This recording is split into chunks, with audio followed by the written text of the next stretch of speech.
Welcome to Den Excelsior, another episode at least.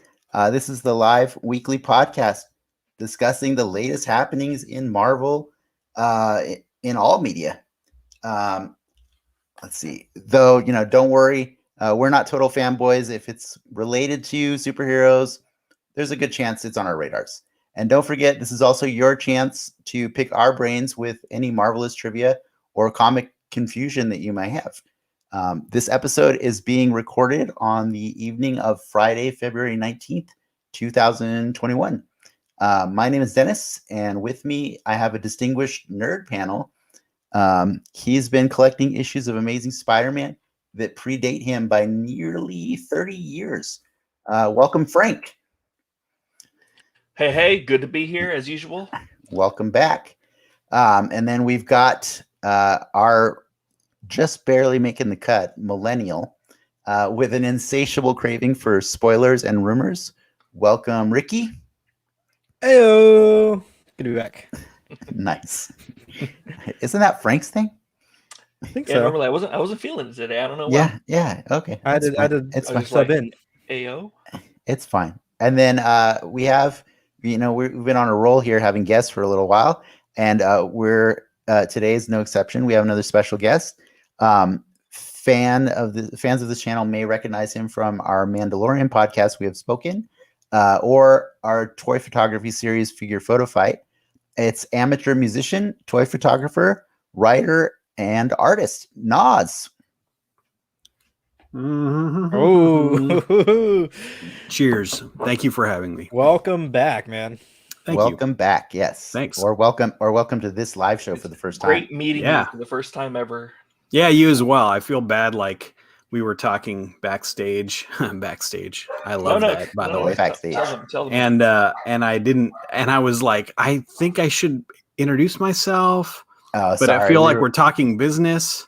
we were Hey, scrambling Frank. to scrambling to get things ready to go. But yes, welcome. meet each Thanks. other. This is our first time. Nice to meet you. You as Good to well. meet you. Yeah, First thank you. time. We've never Nice. met before. I was a big folks. fan of your episode of We Have Spoken. Oh man, That's it. I like That that. was a- I that very was much a good appreciate one. that. Yeah.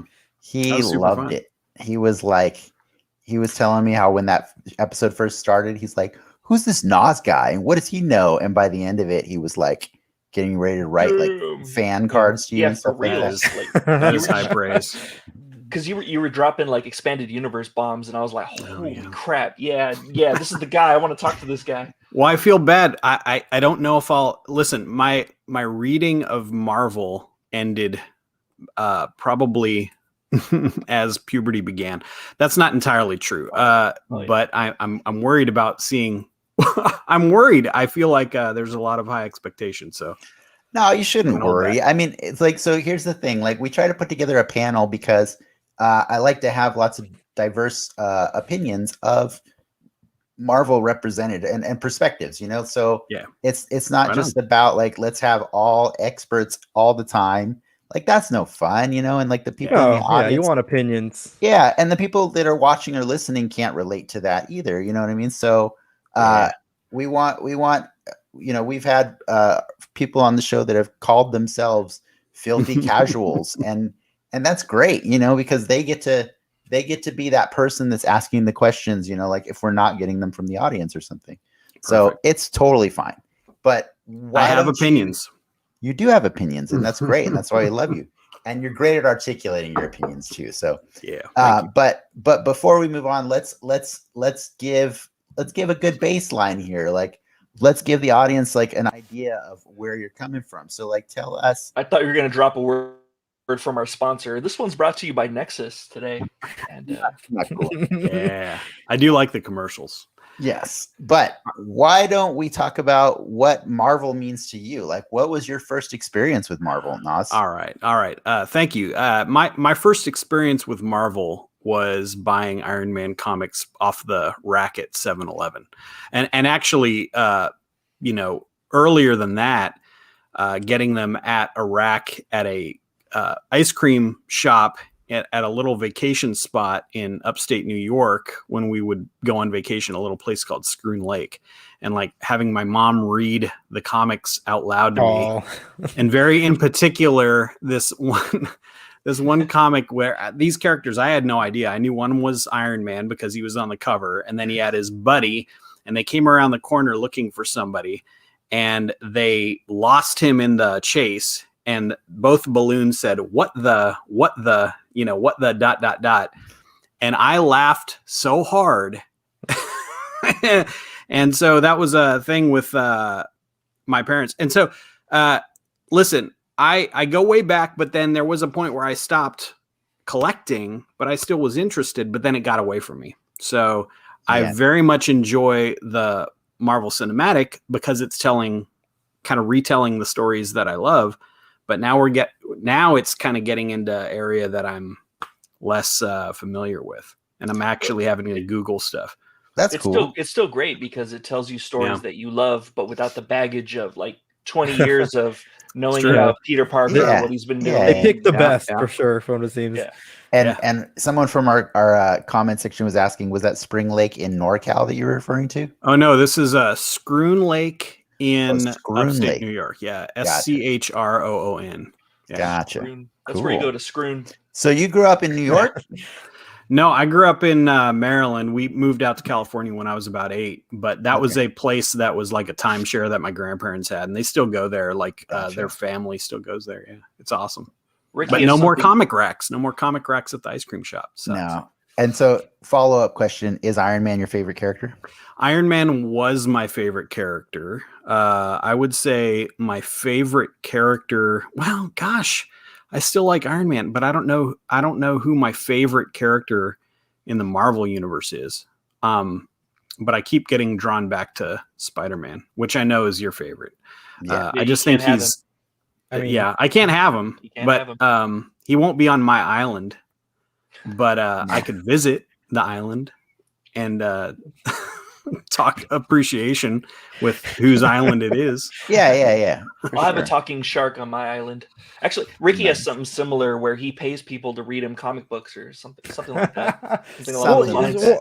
Well, is it Jabberjaw on your island, the talking shark? Yes, that's a good reference. I find it interesting. Like multiple people, most of our guests, they've all brought up that they've gotten comics at 7-Eleven. Yeah. And that seems so crazy to me. Like I have a 7-Eleven down the street that I go to on a daily basis.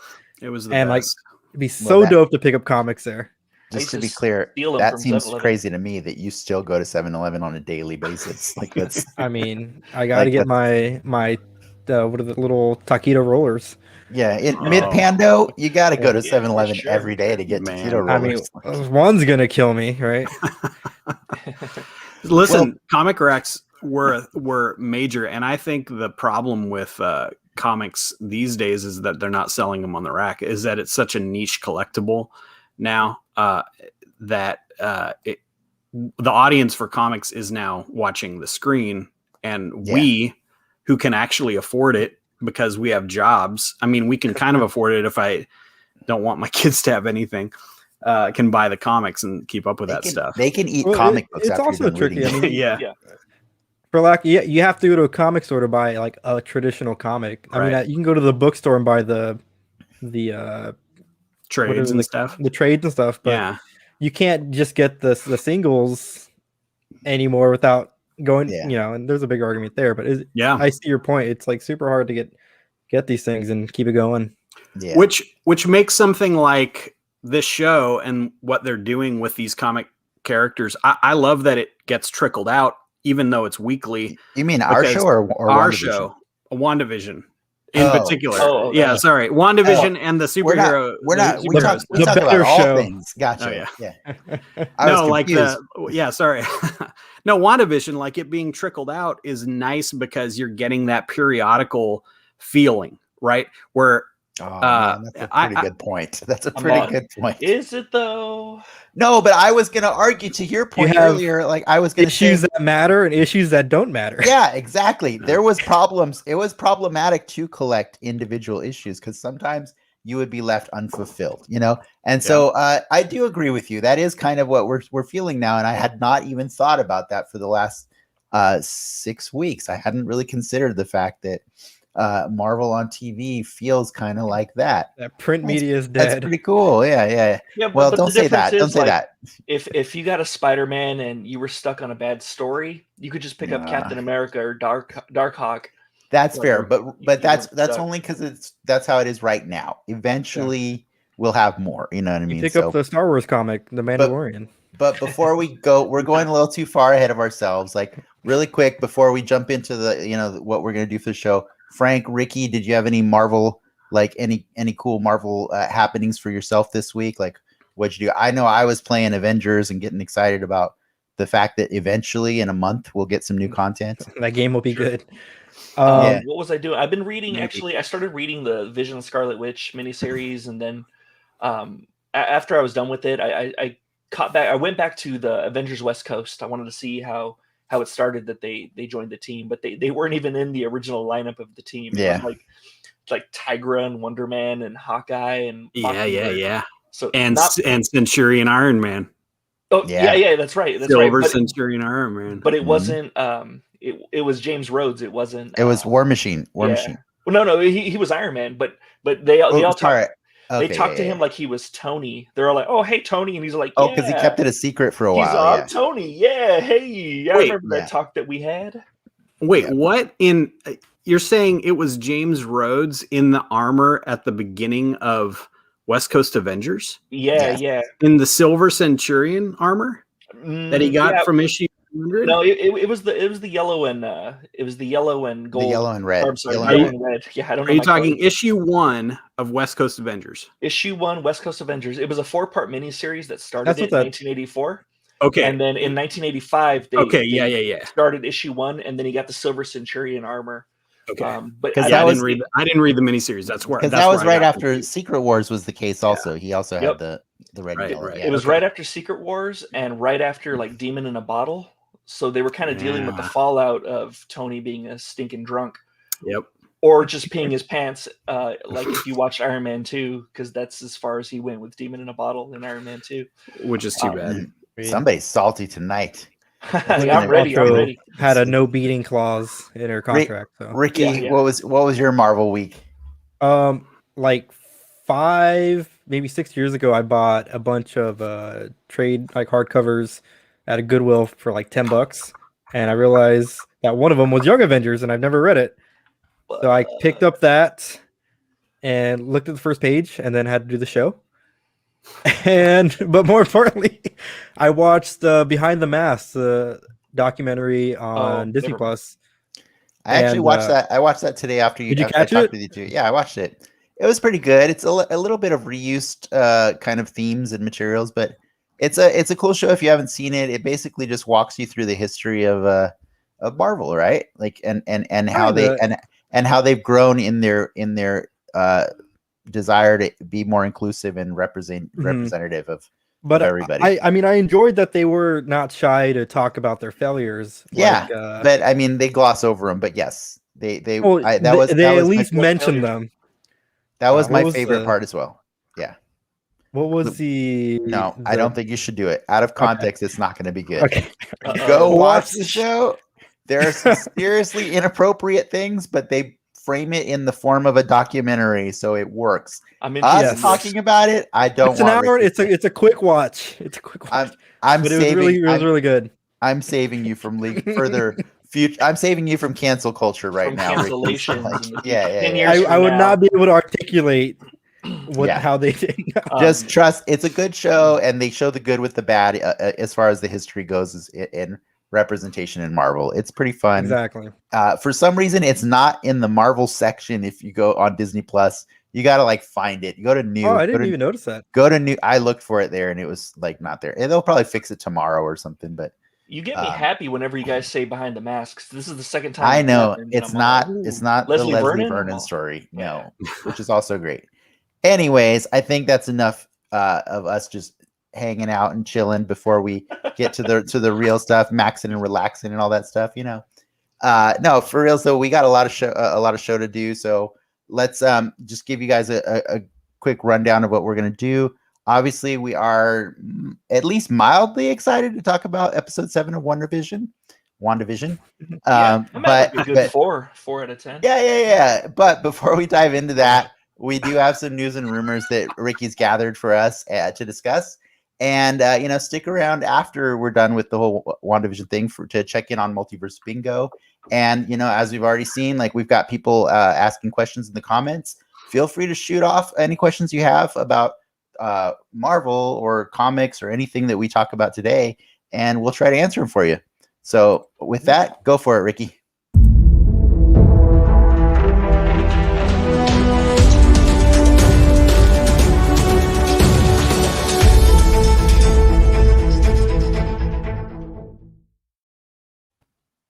Alrighty, let's just go right off the bat with probably the biggest piece of news this week.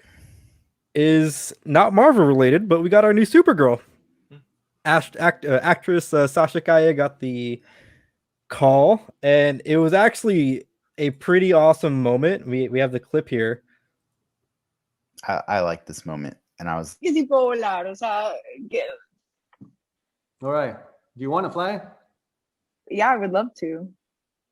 Okay. Well, then maybe you will need this.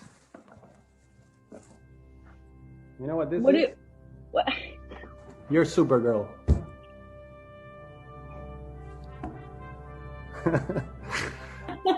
Felicitaciones. Muy bien. I feel That's like so cool. I'm in the minority by not liking that clip. Because like the threatening manner in which he says, "You want to fly?" It's like Macaulay Culkin on The Good Son. There's like 30 seconds in front and behind. You want to fly? This is why I say somebody get this guy a puppy. He needs a puppy, man. If you can't find the joy in that moment, I mean, this world is weird right now, right? Like to the point where that's how people are getting this fabulous news that they're going to be representing this character that means so much to people.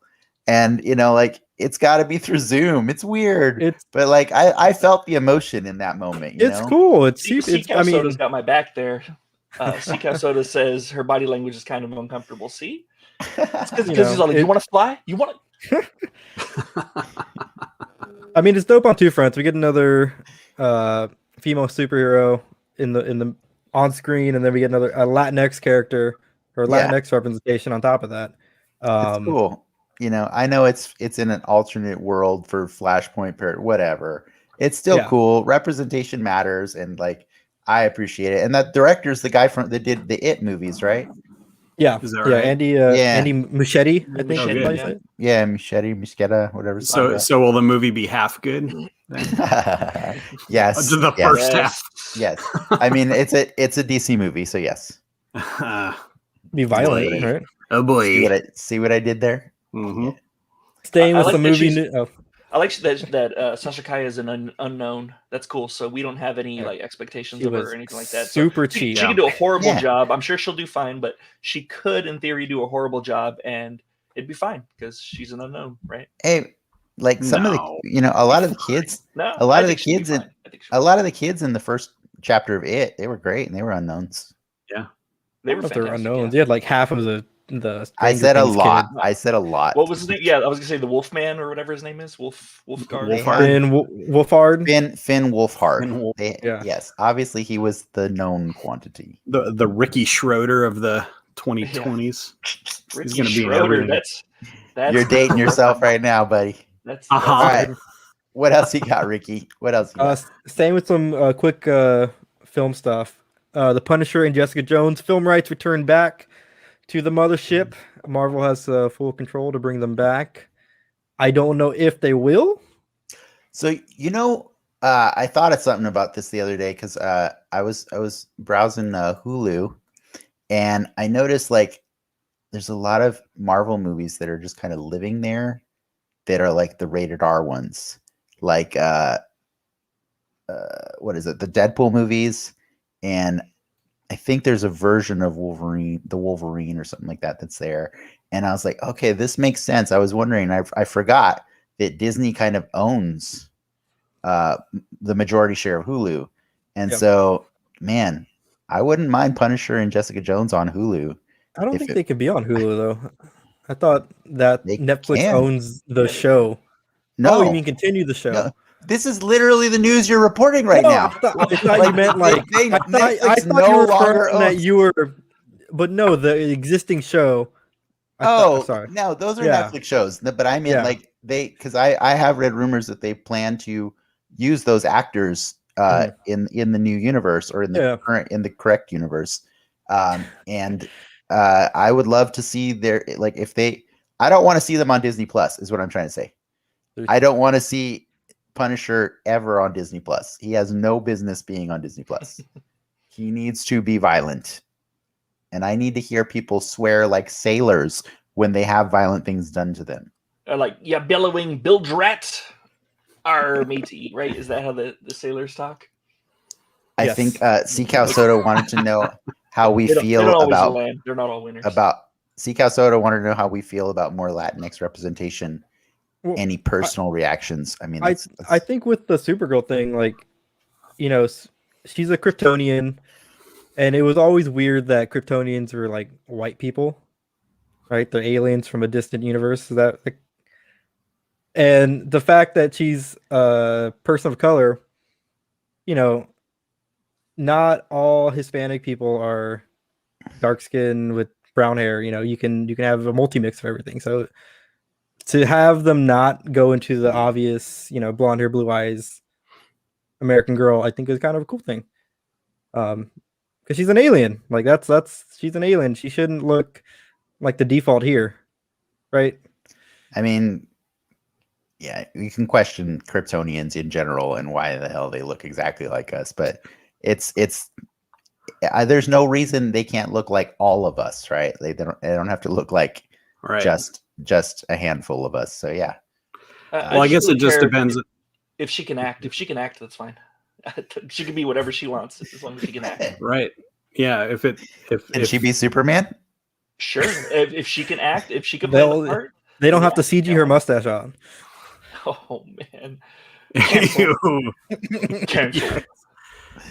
Yeah, but it's a good story. I mean, I'm excited. And it's funny that you say that the Kryptonians were white guys. I mean, it was created by a couple very specifically Jewish guys, and there's some very like Jewish, mythology behind. I mean, obviously the messianic mythology in Superman. Mm-hmm. So, I mean, it can be whoever. You should check out Behind the Mask on Disney Plus, because that actually they talk extensively about that and how the people who created Captain America were also Jewish and were just wanting to be accepted in the country that they had moved to, right, and stuff. And so it's really cool. But awesome. Yes, I think we're all on board with just once we see her performance, if she's good, we'll be happy. Any positive light for the DCEU is appreciated. Yeah. Sorry to derail off of Punisher and Jessica Jones. I love those two. I think John Bernthal is the most perfect Punisher. Yeah, and he's not doing anything right now. And I'm fairly certain that Disney has every intention of using him. So let's do it. All right. Next up on the docket, we got some new Marvel Legends. Woohoo! Not so much reveals, but yes, reveals. There's lots of reveals. More photos of stuff that was announced. No, most reveals. That's an old one. So this is the Nova. This is Richard Rider Nova. This was announced, I think, about 2 months ago. Mm-hmm. but I think they showed more photos of him today. Quasar was never announced until today, and that's really cool. He looks cool. Nas, do you know Quasar? I do. Now, I have a question for you. Do you like the plastic capes versus the soft goods capes? So I like soft goods capes. I have an answer to that. That is, it's if you got the Storm Target 2-pack with Thunderbird, she comes with 2 capes. They're both plastic.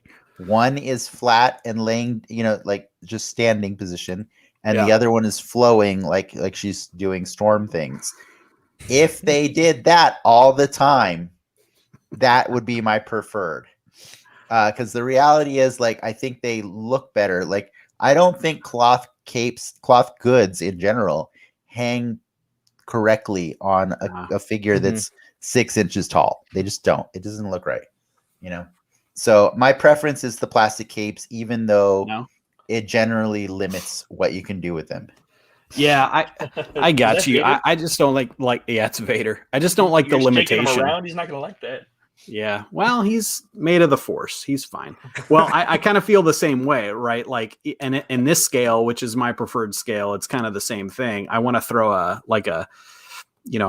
wire in there to make it. I think Vader kind of works though a bit because kind of like the Mando figure, it's an armored character with the cape, so it feels more fit in versus just like Storm, which obviously her suit's made of fabric as well. I see what you're saying. Storm's made of latex. She moves in the comics and in the show. Like Vader kind of like stands around and looks imposing. Yeah, he doesn't really he doesn't really like flip his cape. He's not mobile. And, like, Frank, are you familiar with the character on screen right now? No, blue-faced Tony, Blue Man Group Tony Stark. I wasn't sure moved to Vegas for a little bit. Repaint, reuse Tony Stark. I wasn't sure if you've read Ironheart, but this is the AI Tony Stark that is a mentor to Riri in that. So they basically took that classic Iron Man figure from that released, I think, 2 years ago or a year ago, and they just repainted it to give us the yellow and red that a lot of us are actually more familiar with than the gold and red. So, cool. and just to be clear, in case you're wondering, he does come with the helmet also, so you can have your just regular classic Iron Man too. Does it have like blue eyes or something to indicate that it's the AI? No. It's you can make it just look like your regular Iron Man. That's cool. Yeah, the AI never wears the mask, like the helmet. I gotcha. Yeah. I never understood what the little circle things on his belt were. They're discs. Discs. Yeah, they're speakers. I thought they were like batteries. Were they batteries? Yeah, I think they are batteries. Actually, it was. I feel like they were whatever the story called for. Oh, okay. Like month to month. They won't remember this. Plot discs in 7-Eleven. Yeah, they're plot discs. Yes. Plot disc. Yeah. What else you got, Ricky? Anybody know this one? I know because you told me. Is that the Captain America AI that helped Riri Williams talk to the Iron Man? That helped Eli out? No, it is like a hybrid Iron Man Captain America suit that is called Civil Warrior, and it is actually from the Contest of Champions video game. So the Contest of Champions likes to bring in like new characters from different. That's where that Punisher War Machine came from, right? Yeah, I think so. No, wait. No, but that's where Venom Pool came from. Okay. That shield looks dumb. Put a big repulsor. Moving on. Check this out. This is from the new supervillain wave of figures that they're doing. This is a Doctor Doom God Emperor Doctor Doom, is that what it is? Or God King Doctor Doom from the Secret Wars storyline. And the Secret Wars sequel that came out, I think, like two or 3 years ago. But what I love about him the most is that he comes with Thanos' spinal column and skull. Is that what that is? Yeah. That's like, I mean, how can you not want a toy that comes with someone's spinal column? Like, that's just amazing. It's very Mortal Kombat-y. It is. That's the Doom that killed Scorpion and then blamed Sub-Zero's clan. Yeah. Yes, that's who it is. This is the third Doom in like a year and a half, right? It's the third Doom in a year. Yeah. He also helps out Riri on the side. To understand Tony's AI. Everybody helps Riri. That's the theme of all these figures that we have here. Keep going, Ricky. It's not super villains. It's Riri helpers. Jesse Eisenberg figure. Yeah, Jesse Eisenberg from this is Arcade from the mostly Batman versus comics, Superman. right? Arcade and Batman versus Superman. What's not pictured is the peach tea, the jar of peach tea. That's no, it's Grandma's piss. Arcade does come with an alternate head also that has the short hair as well. And the other hand actually shoves a Jolly Rancher into people's mouths. It's really good. It's not a shove. It's more of a caress. It's very gentle. All right, Nas. In your defense, I think this figure right here would have benefited from a cloth cape, all right, with wires in it, with wires with them shoulders. With wires. This is we're looking at the hood right now, and it looks like honestly they took Stan Lee's body and they put a giant cloak on top of it and gave him guns, and a yell face, man, and a yell face, an angry face. And it's not great, but it is the hood. So what are you gonna do? That's gonna go down in I don't know. There's a G.I. Joe. There's a yelling Duke G.I. Joe figure from the 25th anniversary collection that everyone uses for jokes, and that's what that guy's gonna be. And then we got Lady Deathstrike, which I love this figure. I think she looks so cool. That's actually it's their first attempt, Hasbro's first attempt at it. There was one made I want to say like 15 years ago under the Toy Biz license. This thing looks so much better. Looks awesome. It looks great. Those hands are amazing. That one's the only one that was sold out on Hasbro Pulse that I saw. Oh, what time did you hop on? I hopped on about 5:30. The other ones were still available, but she was I figured she would be sold out before. For good reason. She looks good. Pinless. Yeah, pinless. Yeah. And then speaking of pinless tech, we got the freaking Red Skull in his classic Hydra green outfit with the that's a dope figure. Yeah, with the yellow Hydra armband. So cool. Everybody's wanted the just the classic, old school Red Skull. The funniest thing about him though is he comes with the Cosmic Cube. Every single Red Skull figure that Hasbro has made, he's come with the Cosmic Cube. I can play Jenga with my Cosmic Cubes, man. Like I have too many. That is dangerous, sir. Yes, I know you should not do that. He's actually recast by the time you get him in your house. He's not Hugo Weaving anymore. So, well, this is comic book one, so he's not Hugo Weaving anyways. So there you go. Yeah, and then Frank, this is your favorite character. The Build-A-Figure is I gotta say the first time in a long time that I have been shocked to not know what the hell it was, and I had to go and ask Frank and be like, Frank, do you know what a Zemnu is? And he just sent me this funny chibi picture. Hottest new drug. This is the only one I want from the line, actually. Well, sadly, that's unfortunate because you have to buy all of them. Yeah, I know. I only know him because I've been reading the Tales of Suspense. Yeah, Zemnu is actually he's older than most Marvel characters, right? Like he's from 1960. He's one of those guys. Yeah, for one of those like Tales of Suspense or Journeys into Mystery or whatever. Style. Yeah, so I mean he's a big white furry monster with like cybernetic stuff in his hands. Like he looks cool. I'm not gonna knock him. I've just like never heard of Zemnu. In fairness, I heard he was in the Immortal Hulk run that just came out like last year. I didn't read that one, so I'm not familiar with the character. But I love cyborg Bigfoots, like from Bionic Man. More cyborg Bigfoots, the better. Yeah, and then there you go. You got a classic Dormammu. That's an old one that they've shown off before. He's come to bargain. Yeah, he's come to bargain. Oh wait, okay. And then Frank, beat me by like half a second. Frank. One more here. This is the teaser at the end. They left a tease so that next month they're going to reveal a character. Do you happen to know whose sword this is? That's Frodo's sword, actually, from the Hobbit series. That's Sting. Cool. They're finally doing the crossover. Awesome. Yeah, Jon Snow's. Nice. I'm guessing that's Black Knight, I would say. Oh, that's weird because they just did a Black Knight figure like a year ago. So I'm not. I'm not sure.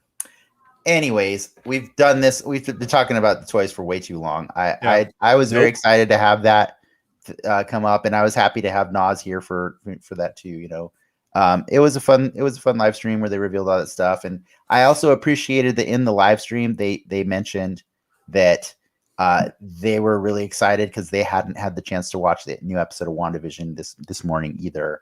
So all of the people in the live stream were like, finish the stream so we could go watch the show. You know, like it was pretty funny.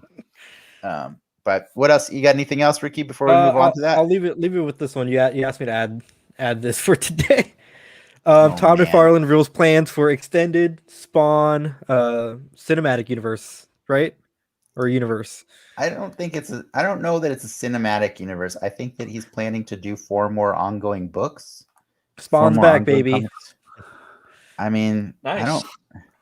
I just thought it was funny because he put the trouble into like pushing the media to like hype his big announcement, and then he's like, "Hey, look, I'm still relevant," and I'm like, "Oh my god." Well, you had told me that I guess the rumor was he was going to buy DC. The rumor was, yeah, because that's the rumor that's been floating around, is that people are DC's being shopped around as a comic book company, like the publisher. Yeah. The publisher, AT&T, might be willing to get rid of it, but not the movie rights or merchandising or everything like that.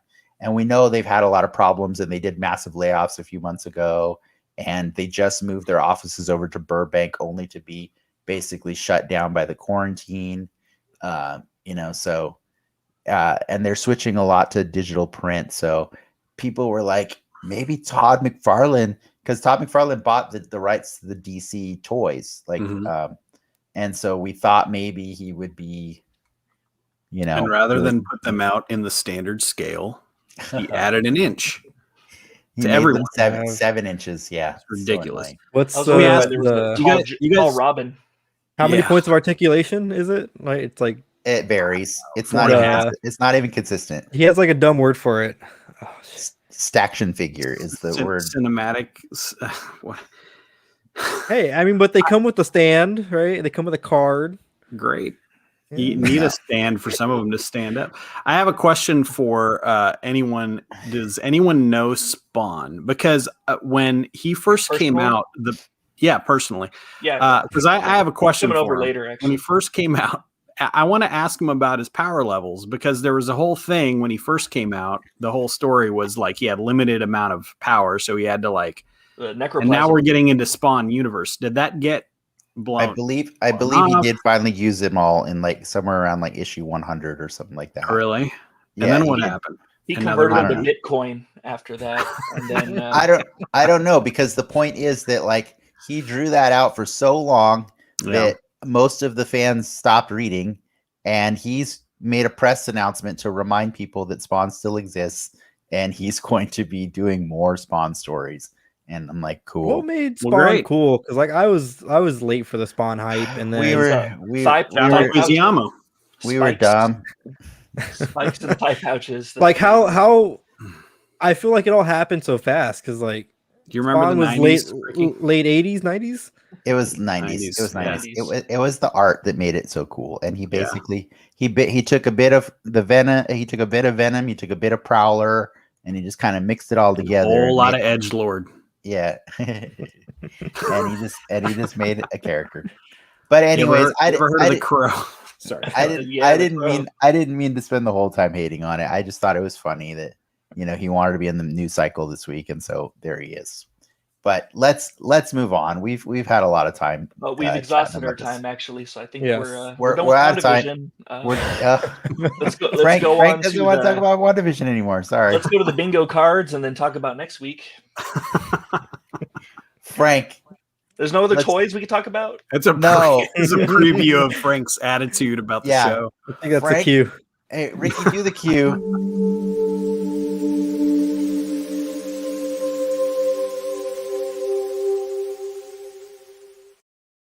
All right, it's time we talk about episode 7 of WandaVision. This was the time that Dennis wanted to talk about episode 7 of WandaVision. Frank didn't want to. I was in because I was a guest. Yes, pretty much. Yes. But no, the episode was titled Breaking the Fourth Wall. And I thought that was funny because we've been referencing breaking the fourth wall for a couple of weeks now at least, and so they chose to finally acknowledge that the fourth wall was being broken, and that honestly, they chose to do it in a way that made sense, but it kind of cheapened it by calling it breaking the fourth wall. I don't know. They chose to do a parody of Modern Family, but with an Office intro, which are both famous for being, mockumentary style shows. Coincidentally, I just watched This Is Spinal Tap for the first time this week, which is like the very first time. For the very first time. That's a whole show. Yeah, that's a whole episode of this show. It was amazing. That movie. Yeah, it was great. Yeah, no, we're not going to talk about it, but I just thought it was fun because I know that show or that movie was basically the birth of the mockumentary, right? And so it was cool to see the origins of the mockumentary and then to see them riff on it a little bit. Yeah, that's a nice way of putting it. Yeah. But in all honesty, like I know Frank and I have our gripes with this episode. So before we get into all the negatives of it, I just want to like remind our audience really quick that like I still love WandaVision because I had so much fun these last 6 weeks talking about this show and theorizing and like coming up with all these crazy like conspiracy theories. Like Frank has so many, like, he's, you guys, if you've watched us, you've seen Frank goes crazy on this stuff. And I went crazy, and like we ended up putting out an extra episode where we talked about, I think it's Ultron. And so, by the way, I still do think it's Ultron, but this episode, like there was so much hype leading into this episode that I think our reaction is partially due to ourselves. Like I think partially, yeah, we created this beast. You know what I mean? So when you hear us just slamming on this show, please understand that we still love it. I still do. I really do. I love it. I'm not going to say everybody hates it or anything like this. This episode. There has to be the best episode, and there has to be a worst episode.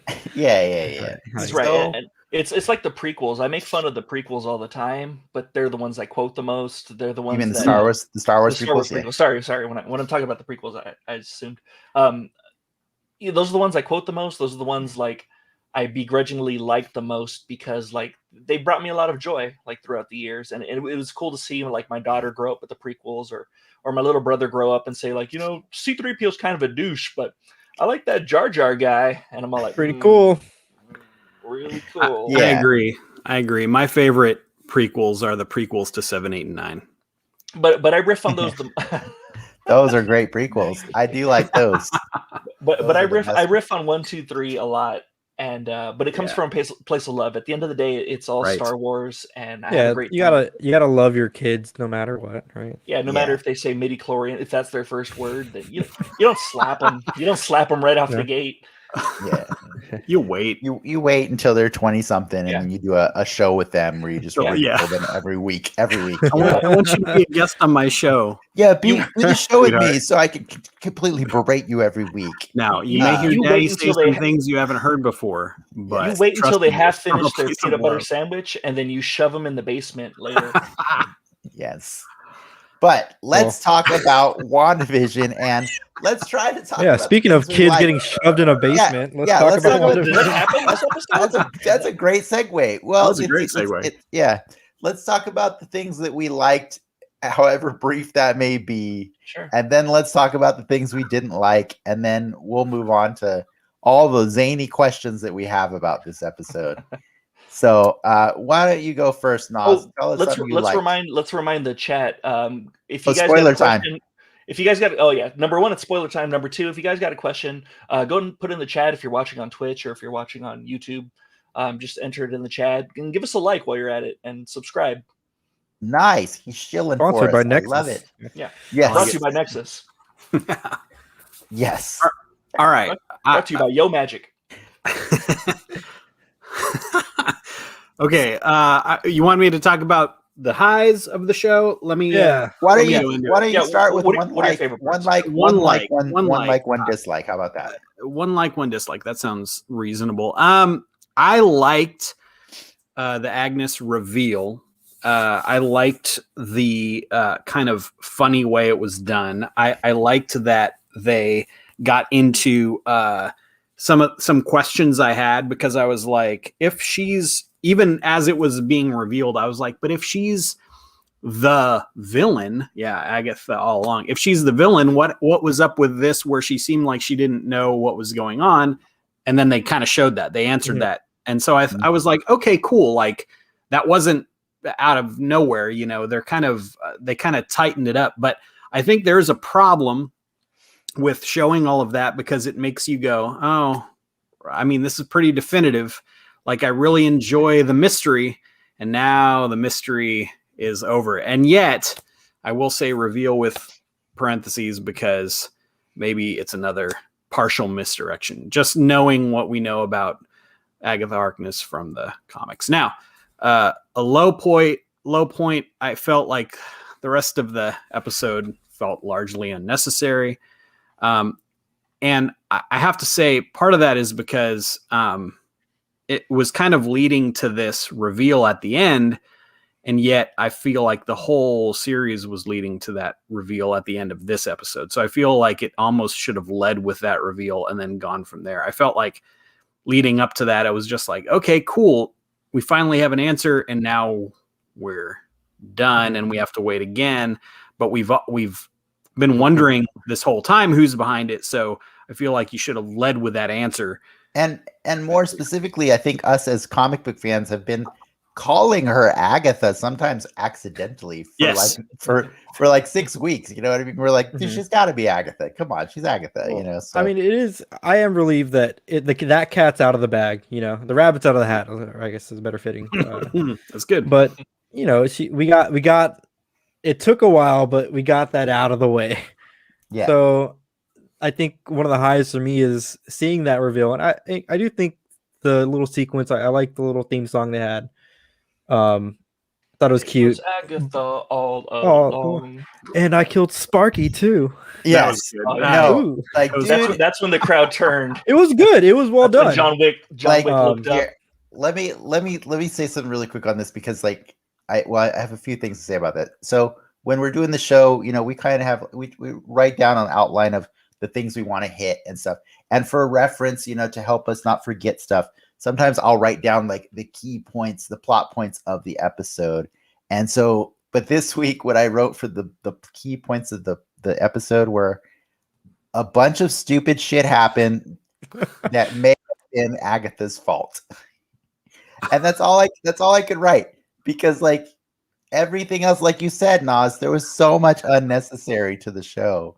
But you guys are right though. Like, as much as I was cringing through the whole episode, like, why did you do that? Why did you do that? Who's doing? Why these decisions don't make any sense. When they did the song, I was like smiling, because I'm like, this woman is amazing. Catherine Hahn makes you.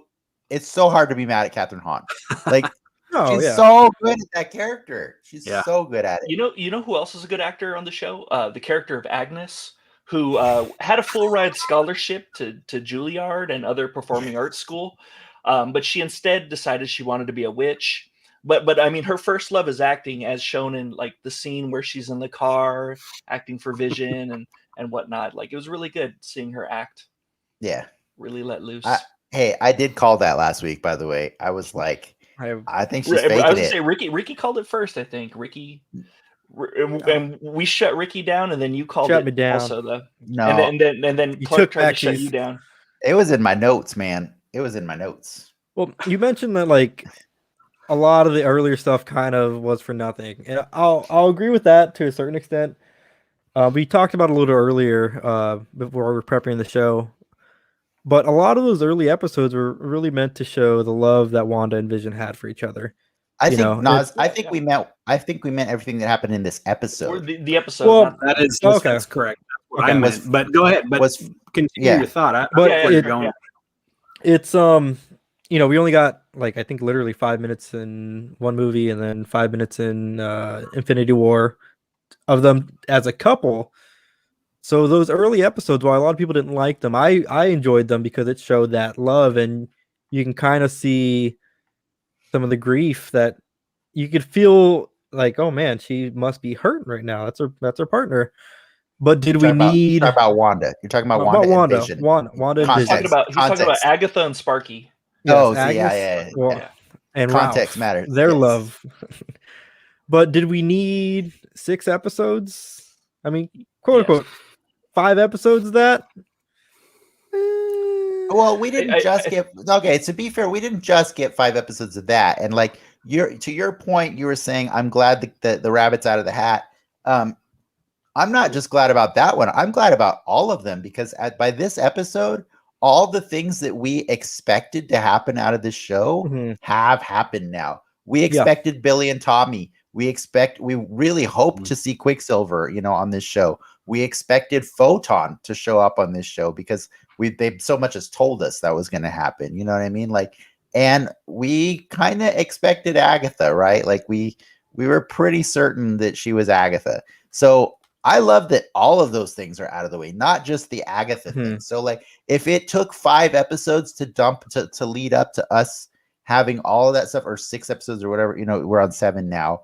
I'm fine with it because at the end of the day, what's really cool is we still have 2 more. We're in uncharted territory now. We're in uncharted territory, and we have 2 whole episodes left to surprise us now. Well, you got to get the Agatha backstory episode. I mean, that's what you were saying too. Like, one of my complaints was that they were going to sissy out on the magic when it came to magic, right? And we straight up have another magic user. That's fantastic. They didn't beat her on the bush either. She's like, straight up. I do magic, yo, check it out. And then she started finger tutting like Doctor Strange. He does great flavored magic. Yeah, she does great flavored magic. It's true. I just can't help but feel like so this was actually a problem that I had was, I was looking for, because, Dennis and I talked this week about your guys' theory or that it was Ultron. I was looking for that so much that when it wasn't, I was a little bit frustrated. And part of my frustration was like, Dennis. Dennis. Yeah. There was a sense of like, I just want the story to tell itself. So there's a problem with like over theorizing. And I don't think you over theorized, actually. I think your conclusions were pretty solid, but there's that, it's the Lost problem, right? Which I love that show. But the problem is when you start getting answers, they almost never meet your expectations, especially if you, and I think everybody on here is creative. If you're creative, you're going, this would be great. I wish if I was writing it, it would be this. And then if it's not that, you're kind of like, great. Well, I'm not as quite as happy. And so I got a little sense of that. And yet I'm still on board. I'm more, my main frustration was with the pacing of the episode, but there's a little bit of frustration with the reveal being like, but in 2 episodes, do we get Mephisto? Do I get to see Mephisto in 2 episodes? And is this all just a commercial for Multiverse of Madness, or is this actually going to be a complete story? In 2 episodes, do we get closure on WandaVision? Yeah. Or do we get just another cliffhanger? Tune in next year. Yeah. Oh, what you were saying about the show being unnecessary, that reminds me of one of my negatives where it's like, Monica, who's your guy? They were nobody. They were filthy junk traders, sold off for drinking money. Right. They're dead in a pauper's grave in the Jakku desert. It's like, come on, people. Well, that's the last episode. Yeah, they're gonna reveal. That's a question from our audience right there. As C. Calcett is asking, is there anything that we thought might happen but definitely will not now? And I think that's one right there. Right? Is like we were pretty excited about, like, at least fairly excited about Monica's guy, right? Because she's set up, like, it's been 2 episodes now. They've been building up to this, right? That's more than Grogu set up Luke Skywalker. Spoilers. But you know what I mean? Like, well, that's like the whole MO of the MCU. They'll bring in characters, but they'll be someone from the comics. No, they're not. Major Goodner is not from the comics. That's Major what I'm saying. Goodner Like, is we've gotten nobody. so used to seeing these big characters be at least a little wink or nod to someone small, but they hyped this up to be someone a bit bigger. I would say, right? I mean, again, we hyped ourselves up. Fair. But I don't think it's unreasonable that we should be as excited as Monica is when we get to meet that character. And man, was that deflating. For me, that was the record scratch moment for the episode because Nas, like everything before that actually was pointing to Ultron again, right? They're in the car, like Jimmy and Monica are in the car and they're explaining that, you know, like Ultron, you know, like Hayward seems to be trying to reactivate Vision to use his sentient weapon. And I pointed that out in my theory. I was like, hey, man, Sword seems to be wanting to make sentient weapons and use the AI and stuff. And then also like Vision's over talking to Darcy and saying like, so wait, let me get this straight. So Ultron made my corporeal body to wipe out humanity. And, you know, like, and it's like, so it's not coincidental, right? It feels like, okay, from both angles of the story, we're getting pointed to Ultron-y, like technological stuff happening here. And then all of a sudden, like we're on this great ride. And then we're like, oh, wait, Monica's about to go like meet the person. We're going to meet the person. Hey, Major Goodner. And I'm like, who is Major Goodner? Well, Major Goodner, for people that don't know, is actually Zemnu.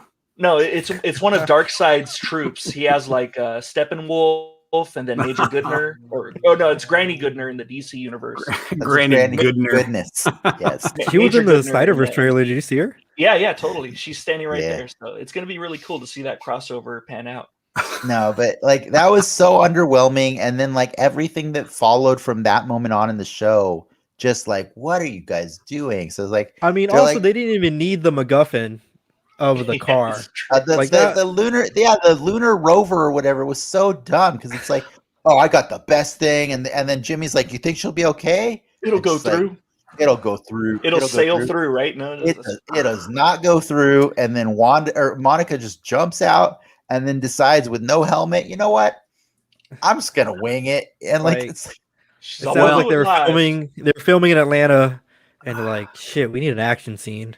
We got the leftover rover. So I like that. That was one of my highs, was her pushing through. And part of that was because, and if it is all magic, there's a sense of this willpower, right? That is bigger than the tech that they were putting their trust in. So I kind of like that. I like the visuals of like, as she's going through it, I thought it looked really cool. And I like how we're seeing all the Monicas throughout time, which was kind of like this like homage to you know, Photon and Captain Marvel, like throughout different eras, right? I thought that was really cool. But if you take a step back, honestly, like if you're looking at the grand scheme of MCU origin stories, it's pretty dumb, man. Like it's pretty dumb. Like you accidentally ended up in, or you like an idiot touched this field that you didn't know what it was, and you got sucked in. Then you got kicked out for pissing off Wanda. And then later, after doctors said you shouldn't do that anymore because it's probably going to kill you, and she gets ejected out of her rover, she's like, nah, I'm just going to do it. And it's like, I get the willpower thing that you're going for, but it's like, man, I can't tell that story to children. I can't be like, so when you see a hazardous thing that you're not sure what it is, just trust your willpower. And just go right through. You know, we finally got him to stop getting bit by spiders, and now exactly. I mean, it's my. We talked about this on episode 1, where she's an expert in weird things. So when she sees a weird thing, she touches it, you know, and then it's like, no, that's science 101. But writing on that moment, I did like, I mean, again, that cat's out of the bag, rabbit's out of the hat too, of the Photon reveal. But you didn't really see her power set. She didn't like test anything. Well, you did actually. You did see something that was really cool and specific. Is because I think she's also been called Spectrum before too, right, Frank? Yeah. She has a vision, like she could see. She sees the visual spectrum that nobody else can. So she could see the frequency of the signal being broadcast that was coming off the power lines, right? She saw, and then she had to turn that off on her own eyes, which was cool that she figured out how to do that. So she can see light spectrums, you know, that the normal human eye can't see, in addition to flying and super like light speed and shooting lasers and stuff like that. Human black light. But she also has some vision powers. Like gross. She's intangible, and she can. Yeah. Oh my god! I just UV light. Let's just ignore what Ricky said. She can also change her appearance, like Vision. So it's kind of cool that she has like Vision-esque powers, but also has other powers too. Yeah, but we'll get them. We don't have to get all the powers in like a minute. You know what I mean? Like she didn't have a lot of time.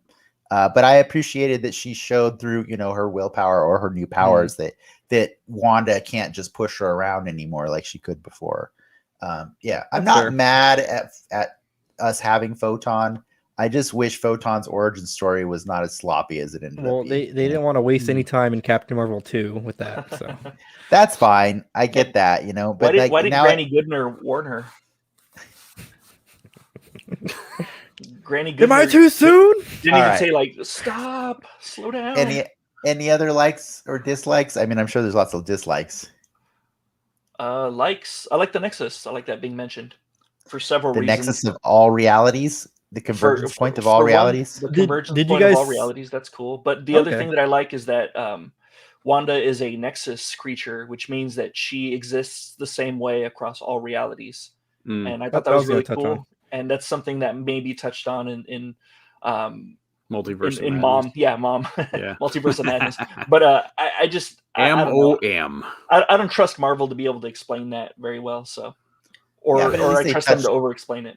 Or maybe the point of it was just so that they could touch on it and get people to say, "What's that mean?" And then they look over at their nerdy friend sitting on the couch with them, and then that's their job. Well, if you had Disney Plus and had watched WandaVision, then you'd know what it meant. No, we don't actually talk like that. All right. Yeah. I mean, I just did, so kind of we do. Oh crap! My spectrum powers are jacking up my camera. Apparently, nice. I have a gripe. I do have a gripe, and it just annoys me because like I do love watching the Marvel movies, and I love that I'm like, respect the credits, stick around. You know what I mean? But like, I'm sorry, this show 7 minutes of freaking credits, dude, and that's just too much. That's just too many credits. And so when I was finishing the episode and I was chatting with like some like Frank and Clark, our guests last week, and then they're like, "Hey, be sure to stick around because there's a mid-credit scene." And I'm like, "What?" And I watch it. It's not even that great. It's just like a little bit extra of the show, just to remind you that Pietro's still around and stuff like that, right? Oh yeah, he got signed on. I have a special story with that. I was mid P. My wife was all like, "Hey, there's an end credit scene." I'm like, "Oh!" And I had to like clip it off and like really like stagger. I felt like Vision going through the portal, like walking into the room to watch the end credit scene. Like it was. Digital does pause, Frank. But I know, right? She didn't have the control near her. It was on my nightstand. But here's my big gripe with it, though. This is episode 7. Episode 7, and then now they decided. I was actually expecting a mid-credits or a post-credit scene at the end of episode 9. I was very much expecting, because that's when the show is going to be done, right? Like, then it's like, ooh, tease the next thing or something like that. But like, why the hell would you choose to not do one for 6 episodes and then randomly just do this one where like Quicksilver's like, Snooper's gonna snoop, and I'm like, what the hell is like, what's the point of that? You couldn't have just included that in your episode? I think it's teasing because I don't think that's a friendly confrontation. No, me either. I think that it's very much just kind of teasing more trouble. Well, would you have been happier if Photon has this confrontation with Wanda, and then this random lady just like, we're done, and walks away, and then Monica doesn't follow her? Wait, isn't that what happened? No. Wait a minute. No. It's not But I don't. Where did Monica go during that time? Ricky, you are like the king of missing my point. You are the king of it, and it's amazing to me. My point is that I'm talking about why would you put a mid-credit scene in the 7th episode when you haven't established the cadence why of doing not? that? I don't care about the context of the scene. The context of the scene is fine. I have no problem with what is shown in the scene. But what I'm saying is like your answer is why not? Why there's not MCU movies without post credits, and there's some. Like tell me how many. Tell me how many. I think 2.5, 3 out of 23. 2.5. There's no 2.5. So if you do the math, it's the same percentage of episodes. Zing! Can we just talk about Ricky's royalty? Oh, I do want to talk about what Ricky brought up though, because that's something I didn't even think about. What did Monica do in between the time she was creeping around the house and the time that Agatha like shooed her away? Did she go like to the local Starbucks? And did she meet like a P&W barista that was like, hey what's up? Questions now. We said we were going to do likes and dislikes before you get into your snarky questions. Okay, sure. One last the house that Agnes lives in is the Bewitched house. Is it? It's the actual house. Yeah, at least cool. The outside shots. That's cool. So a little on the nose there. Awesome. I'm not gonna. Again, I have a hard time hating on Agnes. I really do. Mm-hmm. The other person that's immune from my wrath is Paul Bettany. Like, yeah, I just love him so much in that show.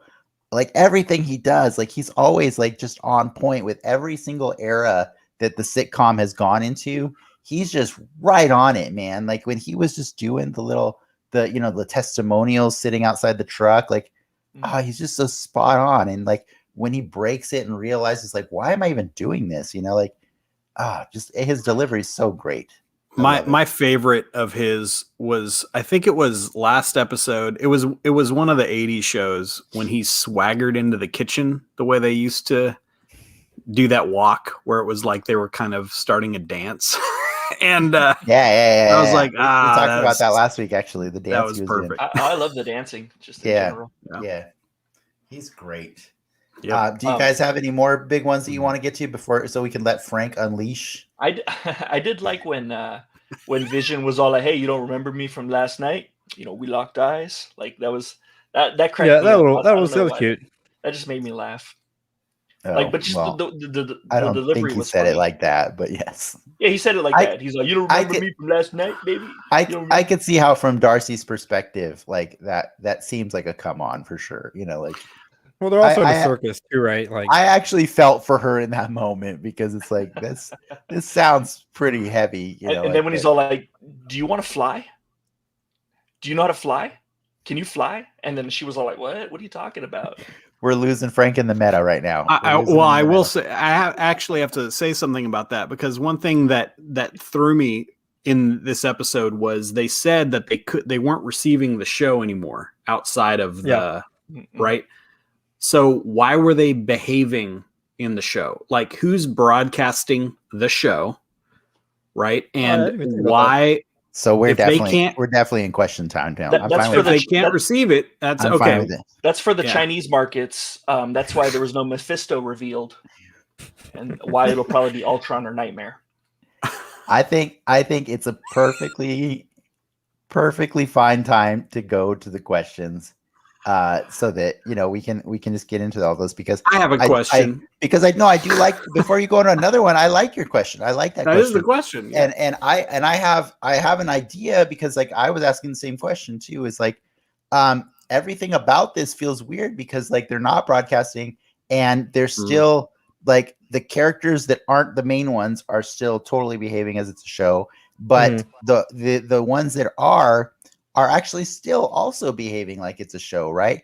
Agnes is revealing herself to all of us, and yet she's still doing it in the context of a sitcom, right?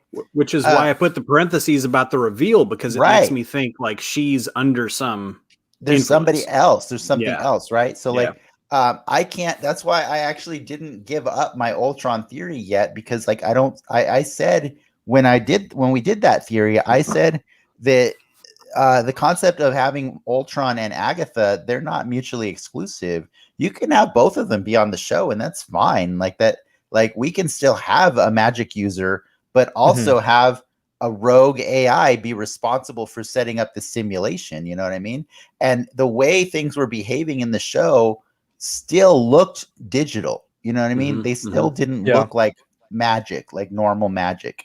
Do you know what did look like magic? That crazy book down in Agnes's basement. That was not doing digital wavy things like the kids' game controllers or Wanda's living room. You know, like everything else was behaving very fuzzy and you know, like a video game or simulation. So I think your question is valid because I think if you're not broadcasting, why is the simulation still running? Her whole house was that way too. The whole of inside of Agnes's house. Yeah, game controllers. That sucks. Like the kids are playing a game, she just comes and turns off the TV, or she changes the channel to the weather channel. I'm like, damn! If my mom did that, she'd get an earful from me. That's for sure. I hope my mom's not watching. Actually, my mom bought a lock for my Nintendo to block my play, and I think that's why I'm addicted to video games now. She locked me out of it. What other Nintendo? Frank, unleash your snark questions. I know you got them. Ask snark question. No, I think this show is perfect the way it is. I think we could all learn a lot from this show. What was the point of naming the character Agnes? Like, there doesn't seem to be a point. It's the bigger show there's thing. There's not a point to it. Was it just a big gotcha, like to us? Nobody in the show knows who Agatha Harkness is, anyways. Yeah, exactly. And 50% of the viewers don't either. So, like, I feel like it was just to screw with us, you know, to screw with the people who do know. Maybe we unless she's under control, it's the same reason Monica says, "Oh, my guy," like. Why say your guy and then have a woman show up? You know, like unless you're just trying to troll us. You're just trying to troll us, and like it just seems weird. It seems unnecessary. Like Nas said. I'll question with like, why reveal the plan now? You know why? Well, because we're towards the end of the show. We got to see what her what her deal is. Yeah. The reason is that's the reason. But you know, why spring this trap on the kids? Now you could have had him with the puppy. Yeah, well, I think there's something to that question too, because I think the reality is like if you've noticed, if you still want to go with my theory, like I had you know the Ultron theory, but then the other theory that I had earlier on in the weeks was, is there like a show within a show? Because sometimes the exposition's so crazy, like ridiculous, that it just feels like you wouldn't normally write that in a show, you know what I mean? So like if we go with the show within a show theory, then there's still more to reveal. And that's why the post-credit thing was a show within a show part. Well, it's all show within a show. That's the point. But if you go with the Ultron theory, if you look back at every time, we talked about this before, every time Agnes like steps in to do something like weird or like break the show for a second, or confess something to Vision or say something that would get Vision to question it. It's usually right when they're kind of on the track of like Vision figuring out something about the bigger sitcom reality going on, or somebody talking about Ultron in the outer show or something like that.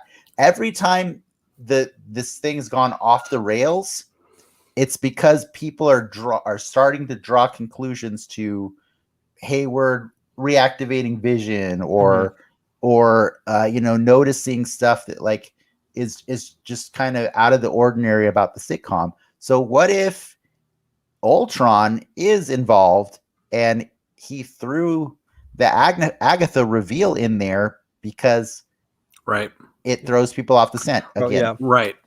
And because, like you said, I mean, I don't know if you're being snarky, Frank. I don't know you that well. We just met. But the fact that, we revealed Agnes now because, of course, you have to reveal her now because we're almost at the end of the show. Well, it's maybe another throw. It's maybe another misdirection from whoever is actually pulling the strings. And I feel like there is some part of Agatha that has some control, but it's very possible she is also being manipulated and or using her, like, these reveals, like the fact that if it was her, showing I'm the bad guy, that it's partially trying to misdirect whoever the actual person Villainous, or thing pulling the strings actually is, who thinks that I've got this whole town under control. Oh, this is going weird, but this person is still under the thrall because they're still doing the show that Wanda has been producing. Because Wanda, I think, is producing the show. I think it's Wanda's show. As a matter of fact, it was even, shown in the opening credits of this, show by Wanda Maximoff, right? So if Agatha is playing along with that in an attempt to misdirect who she knows is controlling Wanda, that might be why she would play like the villain, because she's like, there has to be a villain, but and I need to play along. I could see the playing of the villain, but it's in the name. That's like if I go to like another planet and I say I'm Frank. No, I'm the Chupacabra. No, sure. And they're all like, what the F's a Chupacabra? Like, I don't know what the hell. You don't know Chupacabra? That I'm the Chupacabra? Like, it's true. Like, they didn't need to do that, right? It doesn't mean anything to anybody other than us, yeah. Now I like the military intelligence in the show because every railing on the space car and like on the car that Monica was driving, it says not a step. Not a step. Like, why do you got to put not a step on there? I don't think they're going to be climbing on there like using so when you say you didn't love that, or when you say you love that, you really didn't. I get it. Oh yeah. That's the snark right there. Yeah, I got you. By the way, I don't know if you noticed, Clark, our guest from last week, actually chimed in to say, Ultron used Wanda's magic in the first place in Age of Ultron. He actually sought her out. He brought her. He lured her to him. So he already had an idea of the power she had early on in that movie. So if it is Ultron, logic would dictate if he did rope Agatha into this, he would know how to find Agatha the same way he found Wanda. Sure. He even had a cool disguise, like a clever disguise. Yeah, he wore the red cape and everything like that. Yeah, so it was really cool. He knew he knew Wanda's powers and how to use them for his plans in Age of Ultron. So when Wanda and Photon had their confrontation, I noticed the other townspeople were looking on. And I kind of was questioning, are they in on it too? Are the ladies from the second episode, are they part of the same coven, Well, to be fair, they were doing it because they saw a woman fly out of the door and into the air. But they weren't running. You wouldn't run. Don't lie. You would pull your phone out and start recording it. Don't lie. They didn't do that either. They don't have phones to do that with. But what I'm saying is, like, you know what I mean? Like, their reaction was fine. I would be shocked to see the things that were happening, and then you'd want to see how it played out. You know what I mean? I was watching them too, and I'm like, yeah, it is a pretty ridiculous thing to see, is a woman flying in the air and then get dropped down on the ground, when in their reality the Avengers don't exist, right? Because remember, they've wiped everybody's memories of the Avengers. So again, they're all still under control. I feel like they're all playing a script. Whatever they're showing on their faces, I think their actual person is seeing what's actually happening. That's what we've seen, right? Except the mailman. Mailman. That guy knows way too much. I wouldn't trust any mailman. And Vince, the mailman said presto on his shirt, so he must be Mephisto. Yes, he's obviously Mephisto. Yeah, it's Ralph. Because they kind of rhyme. Nah, it's Senior Scratchy. Yeah. Or Ralph, the reason you never see him is because he doesn't have a body and he's Ultron. Right. And he married her. Okay. I mean, in their simulation, he did. You know what I mean? That's the whole plot of her. Ralph is Agnes's husband, not Agatha's. Just to be clear, remember? Got it. That's fair. But- I am the chupacabra. Yes. Is there a Ralph? Is there an actual Ralph? I think it's an Ultron type thing. Okay. It doesn't have to be named Ultron. Maybe It is Ralph not is a enough. crazy acronym for something. Real android living person. Penis. No, man. Why penis? Where did that come from? Penis How does- husband. Yeah. That's what Living Ralph stands for. living person husband. Who knows? Anyways, Actually, that'd be so dumb. It might be true. no. I wouldn't put it past. Please don't. Darcy of all would the know all theories about we've it. had, please don't let that be the thing that's real. What other questions do you guys have? That was kind of on mine too. Was like, is Agatha working alone? You know what I mean? Like that was. Yeah, I guess the only question I wrote down was, is Pietro a puppet of Agnes? I think they are.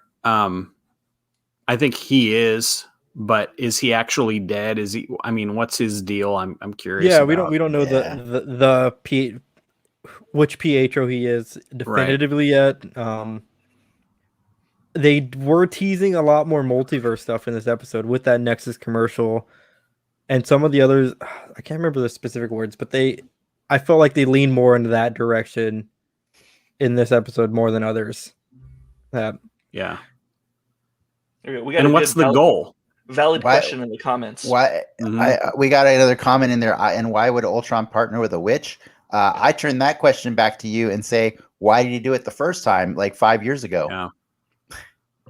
He partnered with the witch and a speedster, though. Yeah, Yeah. He He's partnered after with power. her before. He partners. Why She's would not a witch right now. He doesn't have a speedster, so He does. I'm just He waiting does. for the He has line. he has Pietro. Darcy's gonna learn about Agatha. Oh, she's some kind of witch. Then what does that make What- Wanda? So A Scarlet Witch. what if it's? I mean, Oh, I never. When I said the Ultron theory, I never meant to say this is a fully conscious Ultron come back for revenge. I mean, if it's an Ultron that was extracted out of Vision, it's like a fragment of Ultron that's figuring things out. Why wouldn't he try to do the same things he's done before, right? Which is recruit a witch and a speedster to enact his plans to change humanity, wipe out all of humanity or change it. You know what I mean? I don't want to exhaust the whole show just locked defending in that theory. No, I'm saying the question was asked to us, and I'm saying, why did he do it the first time? That's all. Yeah. That's fair. Vibranium enhances magic, is what he's saying. yeah, I think it does. I do thought it that. was an actual question. I think they established that in Black Panther, right? That vibranium enhances It's think plot so, metal. Mhm. Yeah. plot metal. I do have a question, and that feeds back into the possibly. I think he's made a moxie. That's all. That's good. I have a question that's kind of feeds back, I think, into the show within a show theory, but I know we all ask, what was the point of all that? But it's hard to not mention the fact that Wanda literally asked that question at the beginning of the show. Mm-hmm. And that's really that's not coincidental, right? Like that she started that episode by asking, what's the point of life? What's the point of all of this? And then literally we're shown all this stuff where we're like, what is the point of all of this? So I can't help but wonder, is there a show within a show? Yes. One thing that I thought was funny, I don't know if I consider it a like, but they're all like, hey, you're quiet, Agnes, on the inside. I took that to mean you're dumb. You're, I'm gonna start calling people quiet on the inside when they say something dumb. Yeah. I honestly People took that to mean when I saw him say that, I was instantly reminded of when Wanda first met Ultron and tried to read his mind and said, and he's like, you can't read it, can you? And she was thrown off because she's like, I can get inside everyone's head. And that was before she knew he was a robot and stuff, but it felt weird. So I was like, wait, is Agnes? And then, they revealed. Well, yeah. I mean, the Sokovians don't know what robots are because They gave each other fish for Halloween. Because they're all dead. What do they know, right? Yeah, again, we keep going back to the trick-or-treating thing, and you keep placing value judgments on the Sokovians. You stop doing that. Like we will have no Sokovian hatred in this show. That was the 80s or 90s at best, and they had like 1950s propaganda posters up there. So have you been to Sokovia? They're a little behind on the times. Yeah, we've been there in the Age of Ultron. Well, do you guys have any other questions? Any other fun ones that you want to think of, like ponder, like put them out there? Ricky, you got any? Well, I was just go lead into like where do we think this is going at this point? You and I kind of agreed a bit that I think we're going to get a Agnes backstory. I mean, we kind of have to, right? It's not really an episode. Does anybody not agree with that? Like that we have to now be subjected to at least like 5 or 10 minutes of Agatha backstory next week? I disagree that we have to, but I agree that they're going to. Okay, that's fair. I don't think magic is as solid of a concept in the MCU as I think. Yeah. They want us to believe. We saw it in Doctor Strange. If we saw him use it, but I think you need to explain it a bit more, especially like the type of shit that Wanda's doing, Okay. I mean, Thor set the precedent for all of the MCU as saying that magic is just science that we haven't figured out yet. Exactly. So that's a cop out. That's a total cop out. It is a cop out, but it does say, hey, for the rest of this story, there might be music or there might be magic from now on. You know what I mean? And so like I think, and then Doctor Strange came, and we're like, there it is. There's magic. You know what I mean? Like it's a little different because like with those characters, Thor and Loki and whatnot, those are kind of their powers, right? And I get it. It is magic. They're using Wanda's magic powers, but you're putting so much emphasis on the hex stuff. What is that? I'm just saying, like, why do you want them to explain Wanda's magic now after 7 years? Because it's changed after 7 years. Or 6 it's years. very different from what she's been doing. I've always wanted it explained. Well, it's external. I don't think it's changed. I just think it's more powerful because what she was doing to them when we got introduced to her in Age of Ultron, she was just doing it to individuals. The wiggly woos. Yeah, making them see things that weren't there and experience a reality that wasn't, actual reality. And it's just expanded as she's grown in power and as she's been manipulated and maybe enhanced somehow. And I agree with Sean in the audience. Like, basically, I don't think it's the burden of this show to explain Wanda's magic. I think that Doctor Strange will do a fine job teaching her. Yeah, what she doesn't. Agatha's magic. I think Doctor Strange will explain to Wanda what her type of magic is, and possibly by extension, Agatha's, because they seem to be doing similar magic. It's just Agatha's is purple. Sean in the comments said pretty much the same thing you did, unless you ripped off what he was saying. I literally just quoted Sean. I said Sean said this. Oh, you said Sean? I didn't. Yes, I did. Okay, my fault. That's my fault. Yeah, but it's madness, right? It's Multiverse of Madness. Yes, the Multiverse of Madness. So MOM. Way to correct our audience member. Now he's never going to watch. Well, I want to watch. He knows where I work. Me every day. He does. The sequel to that will be the Multiverse of Sadness. He can burn me. And then the Multiverse of Gladness. And then the Milk of Magnesia. Yeah. What do you guys have any other predictions for next week or the coming week after that? Like, how do you think this is gonna wrap? They'll all be dead. Unsatisfactory. They're gonna hang out at the church and smile at each other, and then they're gonna all walk through the door, and it's gonna be pretty cool. Doctor Strange comes in. Fox is gonna show up, and they already have Evangeline Lilly, so everything's good. You guys are. I mean, don't get me wrong. I was disappointed, but man, what do you think? We're getting so low here, guys. It's very salty. Are we assuming that book's the Darkhold?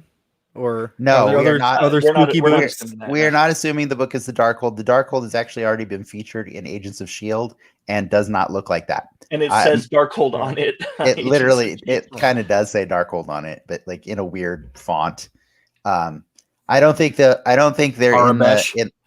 I don't think they're in the habit of reusing stuff from Agents of S.H.I.E.L.D. anytime soon. So there's plenty of other magical books in the Marvel Universe. Other spooky books. Yeah, they could use Goosebumps or Are You Afraid of the Dark? There's some good stuff. The book from the Mummy reboot. Anything from R.L. Stein really would work. Yeah. So, some of the scarier babysitter stories or Encyclopedia Brown would be good too. Do you guys want to see how we're doing on do you guys want to see how we're doing on bingo really quick? Yeah, I want to hear it. Yeah, do it. Okay. Let's check so it out. Nas, I don't know if you know, bingo. but we have bingo cards out. Like we'll try and work something out for the next season of shows to incorporate the guest into it. But we didn't make you a bingo card because that's kind of weird to just drop one on you. Here's a bingo card. Yeah, right. But sorry. Can I play along? Okay. Okay. What?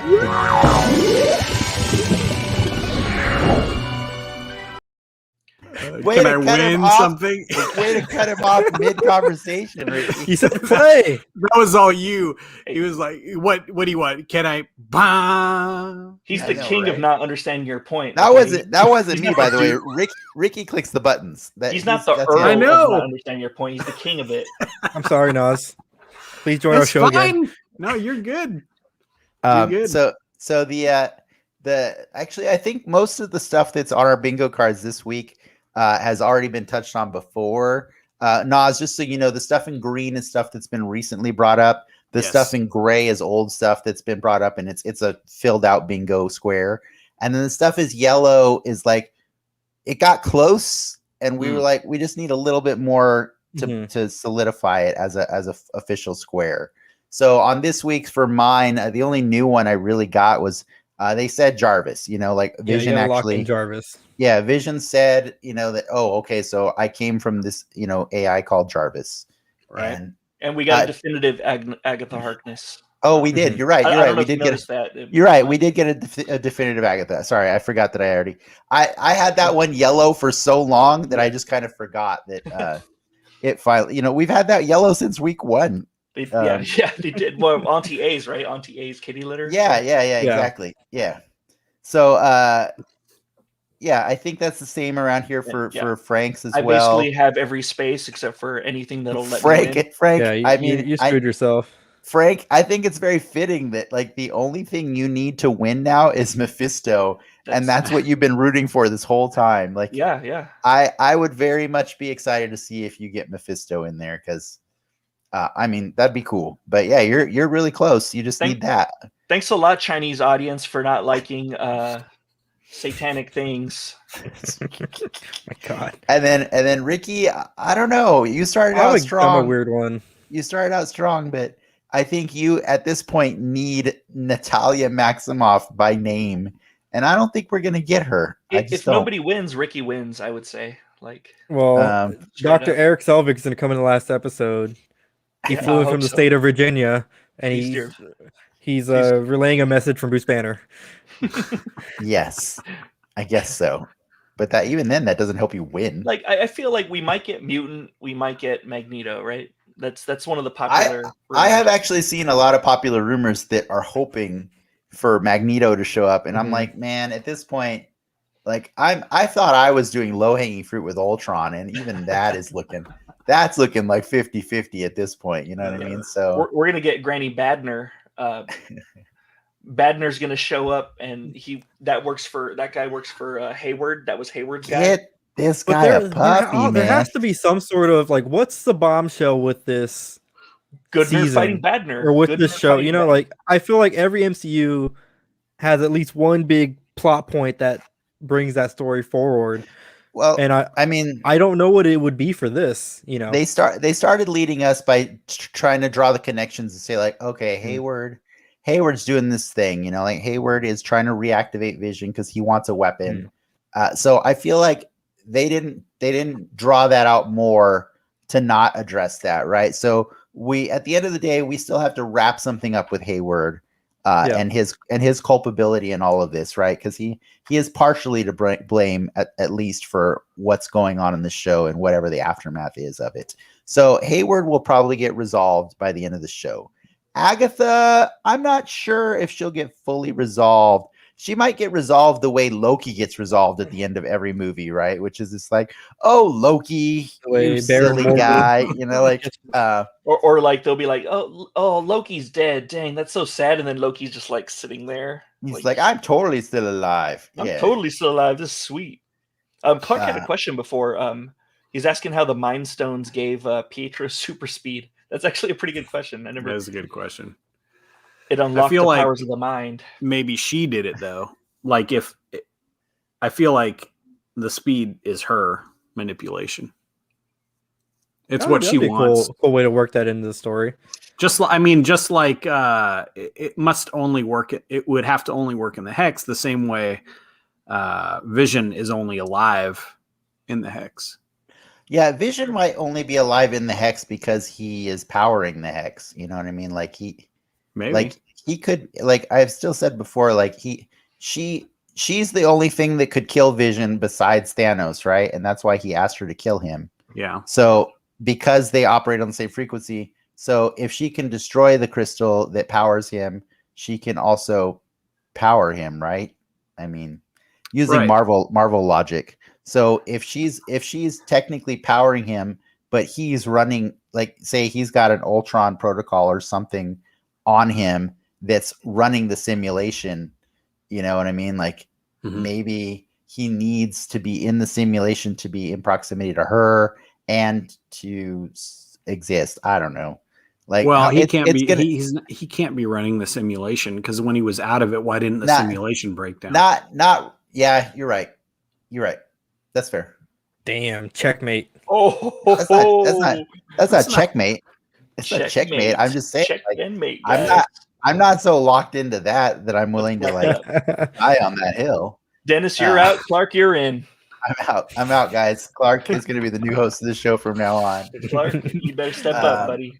But yeah, no, like his purpose in all of this is still like that's another, I guess, reveal you could have, like, or he might not even have a purpose in the show. In the larger scheme of things, maybe she just wanted him alive because she loved him. Like we've all done dumb things, right? Yeah. No. I mean, kids. I mean, I put Ricky on this show. Oh yeah. The one dumb thing that I think Vision that was pretty harsh. I'm sorry, Ricky. We love you. Vision really should have came home because Wanda was in her costume like all night long, just laying in that bed. Oh, no, I'm done. I'm gonna get canceled. Thanks.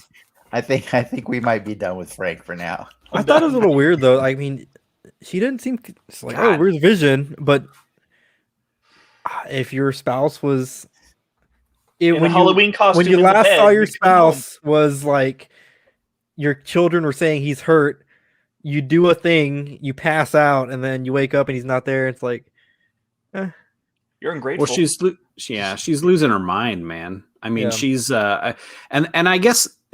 You know what? One of my big frustrations, just thinking back about the show, my big frustration about that whole thing is the gravitas of her losing her mind was washed over by the format of the show. And this goes back to my thing about why are we still doing the show if no one outside can see it? I really want to get to the point where we're just able to. So a couple episodes ago, I think, where they had that episode where she rolls the credits and Vision says, I am terrified. Yeah. And it was one of the most strong points in that show. And I feel like we need to get back to that. We need to maybe stop with the gimmick because I think we all know that it's a gimmick at this point. And the fact that they stuck with it this episode, I think that's my biggest frustration because I feel like we need to get to the point where it's scarier. And it is scary when you're looking at the subtext, but they're just kind of going, oh, we're talking to the camera, haha, and it's still jokey. Yeah. And I'm just kind of like, I don't want that anymore. I was scared when she went down the stairs. I was like, I had this feeling of like, well, the aspect ratio changed, the music changed. That mood, there was definitely like a mood shift there. And it was like Murder House in the basement. Like it was awesome. Like I was scared and loving it. And then they did the Agnes theme song, which I thought was funny, but it was just totally like, it's more gimmick. Am I supposed to be scared, or am I supposed to be like, aha, or like, am I supposed to laugh? Because it feels laughy. And I feel like we're getting to the point where it really needs to move away from the show, the WandaVision show, and really be about like the what's really happening. Wanda and Vision. Yeah, exactly. Yeah. Because that when we have those moments, those were the best so far. Sure. Agreed. Yeah. That's what MCU does though. They'll have a tender moment that's like has a lot of gravitas, and then they'll tell like a fart joke. And then it's like, haha, funny MCU. Yeah. And that's my problem. I mean, anyone who's ever talked to me knows that's why I hate. That's why I dislike. I shouldn't say hate. That's the problem I have with the third Thor movie, because it doesn't allow for the gravitas to be there. When you destroy an entire civilization and then you have a fart joke, which they did, there was just one too many jokes, and I do have a problem with that. I like jokes. I don't like one too many jokes. Yeah. Not time to leave the show behind, Clark. I just leave the show behind. Yeah, I'm not going to leave it behind. It's my pet peeve. Well, I think he means the show. That show. Yeah, right. The sitcom. Yeah, he means the sitcom, and it's this true. Is the problem. And they prove their point, I think. Yeah. And I think we were always expecting the show to be done when it hit the 2010s, and I think that's where The Office and Modern Family resides. So I expect we're done. I think we're done for the most part with the sitcom after this point. I think the next 2 episodes are going to be heavy MCU, like real world stuff. So they'll do future sitcoms like 2020 sitcoms and 2030. Please don't. It's basically going to be like Watchmen, WandaVision, that type of tone throughout the whole show now. Yeah. But I think movie. I think that was still fun to talk about it, even though we got pretty salty and stuff. But I think we do have to wrap that up. So I want to thank Nas for joining us. Thanks for Ricky and Frank for doing this again. Even though Frank was a little hesitant to want to do it today. I think we need to thank everybody in the audience who participated. I really appreciate you guys tuning in. We had a great crowd that had lots of questions and lots of feedback of their own. That's what we do this for. We want to have people to talk to about our shows that we like to watch or our comics that we read and all these things. So please, if you haven't already, follow, subscribe, whatever. We're here on YouTube, we're here on Twitch, we're here on Facebook Live, but you can also find us posting stuff on Instagram, Twitter, and OnlyFans, Twitch, TikTok. I was gonna say I already mentioned Twitch. One of those pays the bills. So you can find us at Denix Media. That's where you can find me and the shows that we're doing. But you guys, if you want to plug anything you got going on or where people can find you, go for it. You can find me here at my house, still under quarantine, trying to stay out of the public eye. Nice. Thank you for having me. Very much. Yeah. Super fun. Always fun to talk to you now. Thank you. It was great. Thank you. Ricky? Ricky the Nerd, Instagram, or at your local 7-Eleven. That's where you can find me. Getting those taquito rolls, right? Mm-hmm. And then Frank, what do you got? Every Friday, hit me up here. If not, I'll be playing GTA 5 on PSN all week. Franka Girl's my name. If you want to add. Serious? I'll play GTA with you.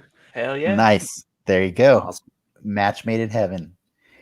All right, guys. I think it's time for us to get out of here. Thanks again for tuning in, and